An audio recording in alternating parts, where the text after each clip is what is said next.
अब group be तिर लाग्नु पर्दाखेरि फर्स्ट क्वेसन नै धेरै इम्पोर्टेन्ट र सिम्पल पनि छ। A ballet dancer sometimes stretches and sometimes fold her arms during her performance why. यसको आन्सर भनेको किन हो भनेपछि आर्मलाई एउटा ब्याले डान्सरले फोल्ड गर्यो भनेपछि स्ट्रेच गर्दाखेरि के हुन्छ, मोमेन्ट अफ इनर्सिया इन्क्रिजेस, जसले गर्दाखेरि चाहिँ एङ्गुलर भेलोसिटी चाहिँ डिक्रिज हुन्छ, त्यसैले त्यो स्टप हुन्छ ब्याले डान्सर। जबकि उसले आफ्नो आर्महरूलाई फोल्ड गर्यो भनेपछि उसको मोमेन्ट अफ इनर्सिया के हुन्छ, डिक्रिज हुन्छ, जसले गर्दाखेरि एङ्गुलर भेलोसिटी इन्क्रिज हुन्छ। बाई दिस रिलेसन, यो रिलेसन थाहा होला नि, यही रिलेसन फलो गरेर यो आन्सर निकाल्न सकिन्छ। यता पनि छ, when ballet dancer stretches her hand the moment of inertia increases so the angular velocity decreases which helps her to come to rest। यो धेरै इम्पोर्टेन्ट क्वेसन हो र यसलाई धेरै क्वेसन बनाउन सकिन्छ। यही एउटै कन्सेप्टबाट हामीले झुकिनु हुँदैन, थाहा पाइराख्नुपर्छ। बी नम्बरमा छ establish a relation between torque and moment of inertia for a rigid body. यहाँ हेर्न सक्नुहुन्छ, यो पुरै पज गरेर यति पुरै मैले आफैले पनि लेखेर आएको थिएँ यो, अनि साथै यो फिगर पनि देखाइदियो भनेपछि झनै राम्रो। अब यो पुरै लामो हजुरलाई कण्ठ गर्न पनि सकिँदैन, पढ्ने जति आफूलाई याद हुन्छ त्यसलाई नै टाइम म्यानेज गरेर ठिक्क लेख्नुपर्छ। 2 मार्क्सको लागि आफ्नो हिसाबले बेस्ट लेखेर आउने। सी नम्बरमा छ why do we prefer a range of longer arm over a range of shorter arm. यो क्वेसन चाहिँ मैले नआएर छोडेको थिएँ, पछि बुकमा रहेछ। यहाँ हेर्न सक्नुहुन्छ किन हो, किन भनेपछि यो टर्कको रिलेसनबाट is equal to force into perpendicular. अब हामीले पर्पेन्डिकुलर डिस्टेन्सै कम भयो भने त धेरै फोर्स लगाउनुपर्छ नि त इन्भर्स रिलेसनबाट। अब यो अहिले इन्भर्स फोर्स इज, यसलाई पर्पेन्डिकुलरलाई तल पठायो भनेपछि फोर्स र पर्पेन्डिकुलर इन्भर्स रिलेसन हुन्छ, त्यही भएर डिस्टेन्सलाई बढायो भनेपछि कम फोर्स लगाए पनि हुन्छ। हेर्नु बुझ्नु धेरै इम्पोर्टेन्ट क्वेसन हो। अरमा पनि क्वेसन आएको छ, टोटल इनर्जी देखाउने, कन्स्ट्यान्ट देखाउने भनेर 3 मार्क्सको लागि। यहाँ हेर्नु, पहिला सुरुमा हामीले पोटेन्सियल इनर्जीको एक्सप्रेसन निकाल्नु पर्ने हुन्छ। टोटल इनर्जी यहाँनिरबाट लेख्दाखेरि हुन्छ, पज गरेर हेर्नु होला हेर्दाखेरि यो भिडियो। अनि पोटेन्सियल इनर्जीको एक्सप्रेसन निकाल्ने थोरै यो नोटहरू पनि हेर्नु पज गरेर, हजुरहरूलाई चाहिन सक्छ, धेरै इम्पोर्टेन्ट कुराहरू छन्। अनि काइनेटिक इनर्जीको थोरै एक्सप्रेसन पनि निकाल्ने, अनि त्यसपछि हामीले total energy is equal to भनेर पोटेन्सियल प्लस काइनेटिक, यो चाहिँ अलवेज कन्स्ट्यान्ट हुन्छ। जुन कन्डिसनमा पनि टोटल इनर्जी भनेको पिई म्याक्स र काइनेटिक इनर्जी यो अलवेज कन्जर्भै हुन्छ। के भनेको फेरि याम ओमेगा स्क्वायर हुन्छ, के भनेको याम ओमेगा स्क्वायर थाहा नै होला हजुरहरूलाई। अनि यो अर्को क्वेसन छ, draw a graph showing the variation of potential energy of a particular in SHM with displacement भने चाहिँ यो यतापट्टि इनर्जी यतापट्टि डिस्प्लेसमेन्ट, यो सुल्टो कर्भ भनेको चाहिँ पोटेन्सियल इनर्जीको लागि हो, उल्टो कर्भ भनेको काइनेटिक इनर्जीको लागि हो। यो पनि मोस्ट इम्पोर्टेन्ट कर्भ हो, त्यही भएर त एनइबीमा सोधेको छ। अर्को हेर्न सक्नुहुन्छ, time period of simple pendulum on the surface of earth is T, what will be its time period on the surface of moon. मैले यो सिम्पली गरिदिएको छु। यो अर्थमा 2π√L/g छ भनेपछि मुनमा ग्राभिटी कति हुन्छ, g/6 टाइम हुन्छ नि त, त्यही भएर यो माथि गयो रुटबाट, यति सिम्पल त सबैले बुझ्नुहुन्छ। अनि √6 टाइम्स 2π√L/g भनेको त टिई लेख्न मिल्यो, त्यही भएर √6 टाइम्स टिई गरेको टी मुन। हेन्स यो यस्तो पोइन्टहरू पनि लेख्नु होला है, यसले हजुरको राम्रो इम्प्रेसन हुन्छ, जसले गर्दाखेरि पछाडि अलि सानो कुराहरू मिस्टेक भएको छ भनेपछि टिचरले त्यस्तो काट्ने चान्स चाहिँ कम हुन्छ, मार्क्स हजुरको काट्नु हुँदैन पछि, अब अगाडि नै चेक गर्दाखेरि राम्रो इम्प्रेसन बनाउनु भएको छ भनेपछि। 13 नम्बरको क्वेसन हेरौँ, define ल्यामिनार flow and turbulent flow of liquid भनेको छ। यो चाहिँ इम्पोर्टेन्टै हो, तर अलि यो देखिएको थिएन हाम्रो ओल्ड इज गोल्डहरूतिर, तर पनि हल्का मैले पढेर गएको हुनाले लेखेँ। यो हेर्न सक्नुहुन्छ, यो डिफ्रेन्स बिट्विन हेर्नु होला, बुझ्नुहुन्छ।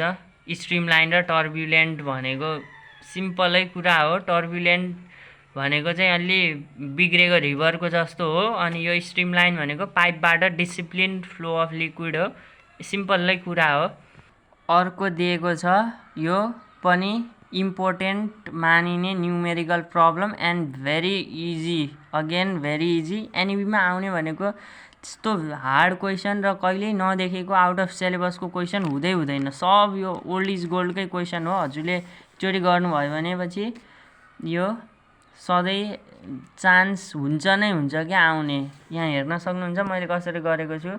टक्कसँग गिभन लेखेर पहिला सुरुमा दिएको कुरा अनि हामीलाई सोधेको कुरा, यो 3 मार्क्सको लागि धेरै दुःख पनि केही गर्न पर्दैन, यत्तिकै हाम्रो 3 मार्क्स आइहाल्छ के। By equation of continuity A1 V1 A2 V2 V2 8 metre per second अनि 10,000, यो ठ्याक्कै यो मलाई यसको एन्सर पनि याद थियो। यो हुन्छ। अर्को क्वेसन हेरौँ के छ। 14 नम्बरको कार्नट इन्जिनको एफिसियन्सी, यो पनि ओल्ड इज गोल्डमा धेरै टाइम रिपिटेड क्वेसन हो। यो हेर्न सक्नुहुन्छ। कार्नट इन्जिन 25 छ अनि सिङ्कको टेम्परेचर यति छ, हाउ मेनी डिग्रीले बढायो भनेपछि इफिसियन्सी 50% पुग्छ भनेको छ। हेर्नुहोस्, पहिला गिभन लेख्यो इफिसियन्सी, योबाट हामीले T1 सोर्सको टेम्परेचर निकाल्छौँ, कतिले बढाउनु पर्छ भनेको छ। T1 प्लस एक्स गऱ्यो, T1 निक्लियो। अब फेरि 50% केस 2 को लागि एकोर्डिङ टु द क्वेसन, अनि प्लस एक्स यो लेट गरेको वाला माइनस 282 बाई T1 यता गयो, यो सिम्पल। अनि फेरि यो केल्भिनमा, क्वेसनमा डिग्रीमा सोधेको कारणले केल्भिनलाई डिग्रीमा चेन्ज गर्दाखेरिको 85 डिग्रीले, माइनस 85 डिग्रीले बढायो भनेपछि बल्ल हाम्रो चाहिएको एफिसियन्सी 50%लाई रिच गर्छ। यो छ। अनि first law of thermodynamics, does it follow the principle of conservation of energy explain भनेको चाहिँ 2 मार्क्सको लागि मात्र। यहाँ हेर्न सक्नुहुन्छ, धेरै इम्पोर्टेन्ट हो यो फर्स्ट ल र सेकेन्ड लको कन्सेप्टहरू। केमिस्ट्रीमा पनि, केमिस्ट्रीमा पनि, फिजिक्समा पनि। हेर्नुहोस्, धेरै सिम्पल छ, बुझ्नु पनि हुन्छ। अनि यसको सिग्निफिकेन्सको कुरा गर्दा, यसको सिग्निफिकेन्सको कुरा भयो, साथै यसले principle is based on the principle of conservation of energy, यो पनि लेख्नु होला। अर्को क्वेसन रहेको छ 15 नम्बरको, effect of temperature and pressure on the velocity of sound in a gas, यो पनि मोस्ट इम्पोर्टेन्ट। हेर्न सक्नुहुन्छ यहाँनिर ठ्याक्कै factor affecting the velocity of sound in इयरमा चाहिँ प्रेसर र टेम्परेचरको टक्कसँग यति दुईवटा लेख्यो भनेपछि 2 मार्क्स हजुरको काहीँ पनि जाँदैन। यो मतलब फिक्स क्वेसन जस्तै नै हुन्छन् के। यस्तो क्वेसन जुन हामीले कण्ठ गरेर मतलब बुझेर जान सकिन्छ, त्यो क्वेसनहरूलाई हामीले छुटाउनु नै हुँदैन। यो आफ्नै मार्क्सबाट आफ्नै घाटा गरे जस्तै हो के, आफूले नपढ्नु भनेको। यहीसँगै जोइन्ट क्वेसन छ 3 मार्क्सको लागि। A train is approaching a cliff at 10 metre per second, the driver sounds in a whistle भन्ने frequency of echo is heard by the driver. यहाँ हेर्न सक्नुहुन्छ, यसको सल्युसन पनि गरेर राखिदिएको छु। पहिला सुरुमा गिभन, यो एफ ड्यास भनेको चाहिँ फ्रिक्वेन्सी, अनि फ्रम डोप्लर इफेक्ट, यो पनि धेरै नै सोधिने क्वेसन हो। Apparent frequency is equal to relative velocity of observer by relative velocity of sound with respect to source into F भनेको true frequency, frequency of the whistle actual frequency, अनि V plus V not, यो फर्मुलाबाट हामीले गरेको। यसमा चाहिँ train नै source हुन्छ, train नै अब्जर्भर हुन्छ। यो वाला क्वेसन हाम्रो ब्याचमा सोधेको थियो, सजिलै थियो, गरे यो पनि। अब छ इलेक्ट्रिसिटीबाट मोस्ट इम्पोर्टेन्ट किर्चफ ल। फर्स्ट ल र सेकेन्ड ल हामीलाई सोधेको थियो। हेर्न सक्नुहुन्छ टक्कसँग फर्स्ट ल भनेको के हो, सेकेन्ड ल इक्जाम्पल पनि छ, डिस्क्रिप्सन यो मेरै नोटबाट हो। अनि अर्को छ व्हिटस्टोन ब्रिजको डेरिभेसन गर्ने, टक्कसँग यति लेख्यो भनेपछि यो पुरै लेख्न पर्दैन, आफूले बुझेको जानेको हिसाबले यो मेन त छोड्नु भएन, एप्लाइङ फर्स्ट ल यो अनि ल्याङ्ग्वेज चाहिँ अलिकति घटाएर लेख्न सकिन्छ, यो पनि गर्ने। यस्तो रिपिटेड क्वेसनहरू हुन्छ नि, किर्चफ ल, व्हिटस्टोन ब्रिज ल, अनि फेरि रेसिस्टेन्स, इन्टरनल रेसिस्टेन्स निकाल्ने क्वेसन, यस्तो चाहिँ डेरिभेटिभ हामीले छोड्नु नै भएन है। 17 नम्बरमा भनेको छ लेन्ज ल, अनि बी नम्बरमा चाहिँ graph to show the variation of induced EMF in a coil rotating in a uniform magnetic field with time भनेको छ। हेरौँ, यहाँनिर छ Lenz law, it states that the direction of an induced EMF is suggest to oppose the cause producing it, यो थाहा भएकै कुरा हो। यहाँनिर यो धेरै फेमस ल पनि छ, this law seems as a son revolt with his father, साइन्टिस्टले नै भन्नुभएको थियो यो। अनि यो ग्राफहरू, यस्तो कुराहरूलाई पनि हामीले नजरमा राख्नुपर्छ, मतलब ध्यानमा राख्नुपर्छ, छुटाउनु हुँदैन। यो ग्राफ पनि सोधेको छ, मोस्ट इम्पोर्टेन्ट भेरिएसन। सी नम्बरमा चाहिँ expression for the energy stored in an inductor, यहाँ हेर्नु टक्कसँग यति लेख्यो भनेपछि हजुरको मार्क्स काहीँ पनि जाँदैन के, यति मात्रै त हो। 80 नम्बरमा क्वेसन हेर्नु, न्यान्ड गेटको ट्रुथ टेबल र सिम्बल सोधेको छ। अगेन भेरी इजी र मोस्ट रिपिटेड क्वेसन हो, टक्क यति सिम्बल लेखिदिने अनि ट्रुथ टेबल बनायो भनेपछि हजुरलाई कति मार्क्समा सोधेको रहेछ यो क्वेसन भनेपछि 2 मार्क्समा। अनि अर्को छ फुल वेभ रेक्टिफिकेसनको बारेमा। अब यसको दुईवटा छ, सेन्ट्रल ट्याप पनि छ, अर्को चाहिँ ब्रिज रेक्टिफायर। यो मध्ये मैले चाहिँ सेन्ट्रल ट्याप फुल वेभ रेक्टिफायरको यो दुईटा लेखेर यसको वर्किङ प्रोसेसलाई पनि एक्सप्लेन गरिदिएको थिएँ। यो 3 छ, यो पढ्यो भनेपछि कम देखिने हो, नडराउनु होला फेरि देखेरै। ब्रिज रेक्टिफायरको पनि छ, पज गरेर हेर्नु होला। यति हो, सिम्पल छ, सजिलो, बुझ्यो भनेपछि सजिलो छ। 19 नम्बरको चाहिँ मिलिकन वेल ड्रप एक्सपेरिमेन्टको छ र अर्को चाहिँ डिके लको छ रेडियो एक्टिभिटीबाट। मैले चाहिँ 19को चाहिँ रेडियो एक्टिभिटी गरेको हुनाले अहिले मैले त्यही देखाइरहेको छु। माथिको पनि सिम्पलै छ, हजुरहरू गर्न सक्नुहुन्छ, ट्राई गर्नु भएन भने कमेन्ट गर्नु होला, म भनिदिने छु। यहाँ हेर्नु, डिके कन्स्ट्यान्ट र हाफ लाइफको सोधेको छ। यति डिके कन्स्ट्यान्टको एउटा चट्ट परेको यतिको डेफिनेसन जस्तो लेखे पनि भइहाल्छ। Define decay constant, decay constant भनेको के हो, is define as the ratio of the rate of disintegration, यो भयो, हेर्नु होला।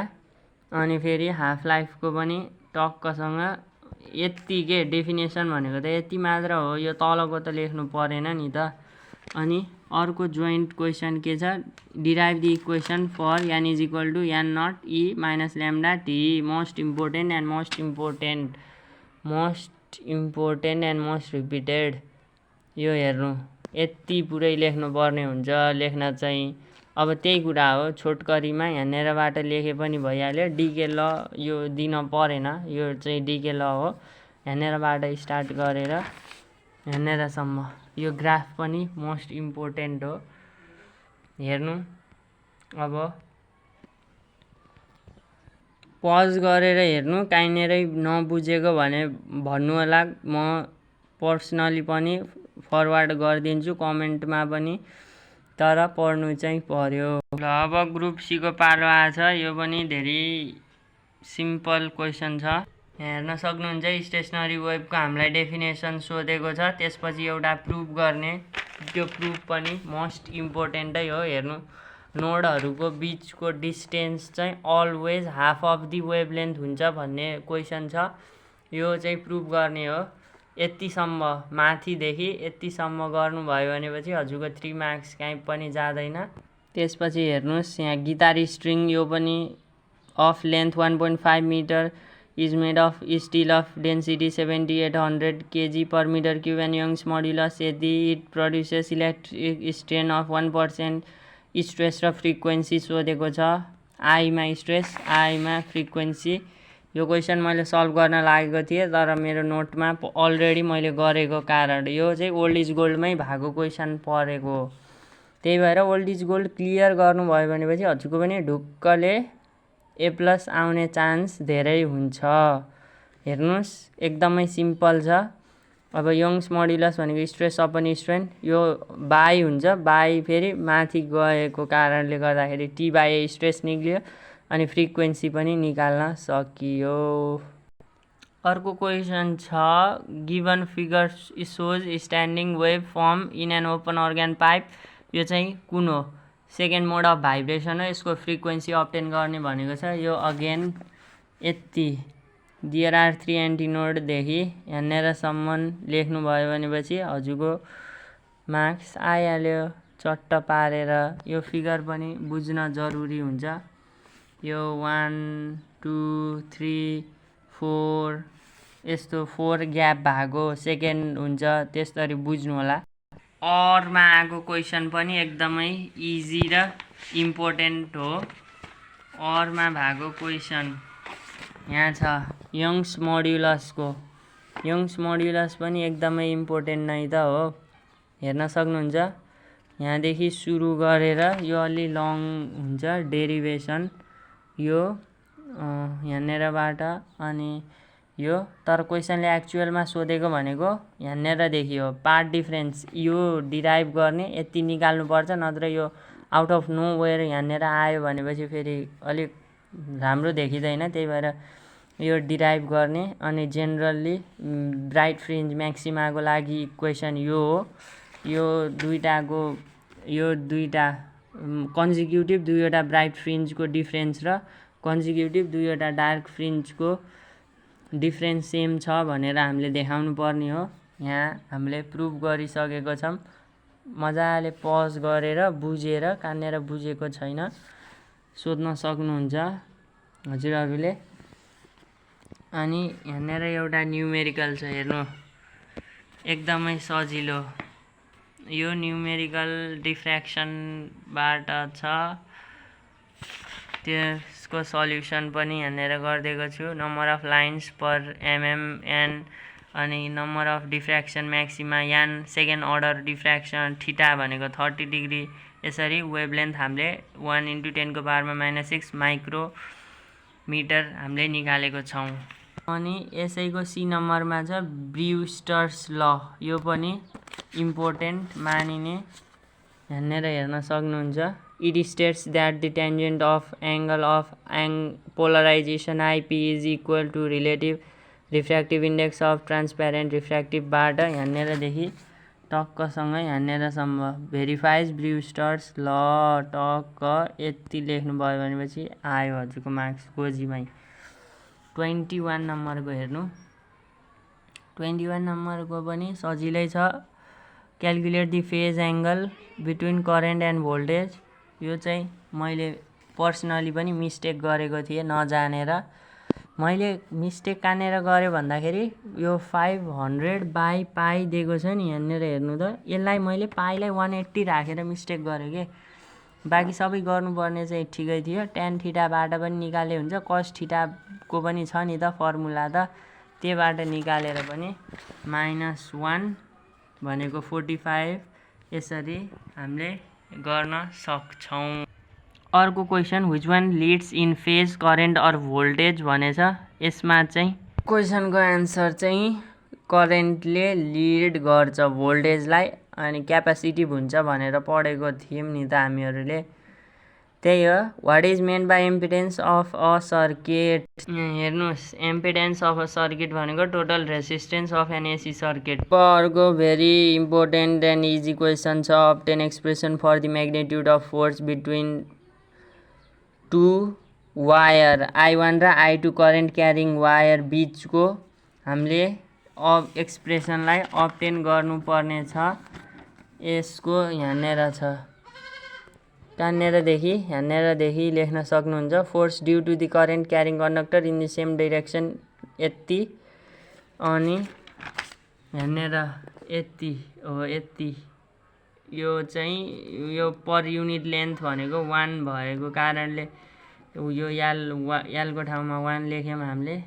त्यही what is the nature of the force in this case भनेछ दुइटै सेम डाइरेक्सनमा बगेको कारणले एट्र्याक्टिभ छ what will be the force per unit length when the distance between the wire is halved keeping all other quantities constant भनेर हेर्न सक्नुहुन्छ पहिला यो एक्चुअल हो अब हामीले r लाई हाफ गर्यौं भनेपछि के हुन्छ यो र यो 2 कटिहाल्यो अनि 2 राख्दिएको फर्मुलालाई पुर्याउनको लागि यो काटेको होइन है यो 2 काटेको होइन 2 हामीले थप्यौं यो क्यान्सल भइसक्यो थप्यौं अनि 2 टाइम्स F by L पहिलाको when the distance is half then the force will be double यसको लागि अर क्वेशन पनि छ यो पनि एकदमै सजिलो छ हेर्न सक्नुहुन्छ हजुरले थर्मो इलेक्ट्रिक EMF को हट जंक्सन थर्मोकपलबाट छ यो न्यूमेरिकल पनि सिम्पल हजुरले धेरै पटक गर्नु भएको होला यो ब्यालेन्स लेन्थ वाला अनि यो युज द एम्पियर करेन्ट ल